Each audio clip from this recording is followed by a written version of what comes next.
Selain beta-karotin, sebetulnya bayam pun memiliki lutein dan zeaxanthin. Untuk urusan merawat kesehatan mata, ketiga unsur tersebut bisa diandalkan. Beruntung ketiganya memiliki sifat yang tak jauh beda, bisa kompak dengan lemak atau minyak, dan lebih bagus diserap tubuh setelah dimasak. Hasil sebuah penelitian, sebagaimana dicatat Made Astawan, guru besar di Departemen Ilmu dan Teknologi Pangan, Institut Pertanian Bogor, dan Andreas Leomitrokasi, mendapatkan penambahan lemak sebanyak 10% ke dalam makanan sumber beta-karotin serta proses pemasakan, dapat mengubah struktur trans menjadi cheese, yang akan lebih memudahkan tubuh menyerap beta-karotin. Sedangkan dari penelitian lain diketahui, proses pemasakan pada suhu rendah hingga sedang sangat diperlukan untuk meningkatkan penyerapan lutein dan zeaxanthin oleh tubuh. Ini berarti, supaya orang bisa mendapat manfaat dari ketiga unsur tersebut secara maksimal, masaklah bayam dengan cara ditumis dalam waktu yang tidak terlalu lama. Namun unsur yang terdapat dalam bayam tidak hanya yang menguntungkan saja. Beberapa di antaranya malah bisa berdampak sebaliknya. Orang perlu berhati-hati supaya bisa terhindar dari akibat merugikan yang ditimbulkan setelah menyantapnya. Gangguan ginjal. Hasil kajian Maria Cylinder, PhD dari Department of Chemistry, California State University, Fullerton, mendapati, kadar oksalat bayam mencapai 779 mg per 100 gram bahan. Oksalat, selain dapat menyebabkan gangguan ginjal, karenanya, pada pasien yang mendapat diet rendah kalsium tinggi sisa asam, seperti pada penderita batu ginjal, sayuran ini tidak boleh diberikan, juga bisa menghambat penyerapan zat besi dan kalsium. Agar kalsium dan zat besi bayam bisa banyak diserap, maka kadar oksalat mesti diturunkan dengan cara mengolahnya terlebih dulu, misalnya dengan merebusnya.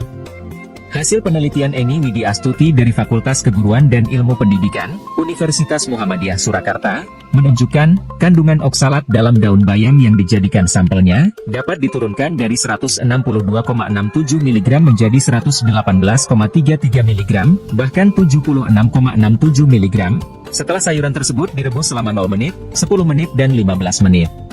Selain itu, agar kadar zat besinya lebih bisa dimanfaatkan, dianjurkan untuk mengonsumsi sajian bayam bersama daging, ayam atau ikan. Ketiga bahan tersebut memiliki asam amino yang pintar mengikat besi dan membantu penyerapannya oleh tubuh. Gaki. Gangguan akibat kekurangan yodium, gaki, merupakan salah satu masalah gizi utama yang sampai saat ini belum dapat diatasi dengan tuntas.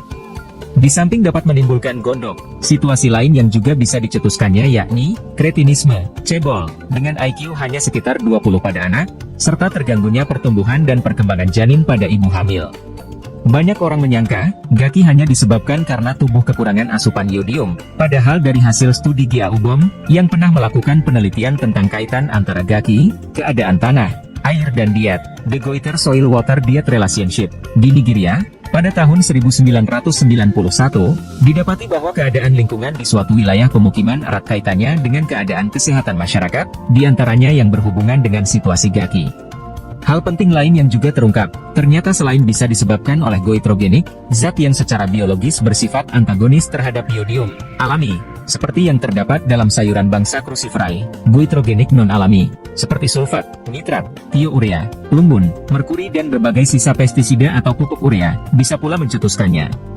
Karena bayam biasanya mengandung nitrat, yang terserap dari pupuk dan kemungkinan dari air siraman, serta bisa jadi juga mengandung pestisida, supaya aman, beberapa cara berikut perlu dilakukan.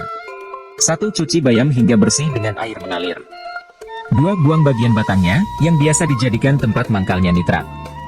3. Untuk menangkal pengaruh goitrogeniknya, tambahkan garam beriodium dalam tumis bayam Anda. Sebab yodium gampang teroksidasi, penambahan yodium hendaknya dilakukan setelah tumis siap dihidangkan. 4. Segera habiskan tumis bayam Anda. Selain supaya yodium yang ada di dalamnya bisa maksimal masuk tubuh, upaya ini juga dimaksudkan untuk mencegah nitrat diubah bakteri menjadi nitrit, yang bisa menimbulkan keracunan dengan gejala methemoglobinemia, yaitu mat Hb dalam darah meningkat, dan memancing timbulnya kanker perut. Good. Jika di tengah asik tidur, menjelang pagi, tiba-tiba sendi di pangkal jempol kaki, big toe joint, atau sendi metatarsofalangeal pertama, Anda nyeri hebat, bengkak, bagian kulit atasnya meradang kemerahan dan bila diraba panas, waspadalah, jangan-jangan Anda terkena gout, atau sering disebut asam urat, yang menurut kepercayaan kuno muncul akibat noksa, luka, yang jatuh tetes demi tetes ke dalam sendi. Gout bisa terjadi lantaran 3 sebab. Peningkatan produksi asam urat, proses pembuangan asam urat oleh ginjal menurun, atau lantaran tingginya asupan makanan kaya purin. Purin merupakan senyawa yang akan dirombak menjadi asam urat dalam tubuh. Bayam kaya akan purin. Dalam catatan Ali Homsan, salah seorang pakar gizi yang dimiliki Indonesia, kandungannya mencapai 290 mg per 100 gram bahan. Lantaran belum diketahui metode Tokcer guna menurunkan purin dalam makanan, khususnya dalam bayam, maka cara aman untuk menghindari kumatnya penyakit ini adalah dengan menjauhinya. Tidak mencoba-coba mengonsumsinya, sekalipun dalam bentuk tumis bayam yang lezat.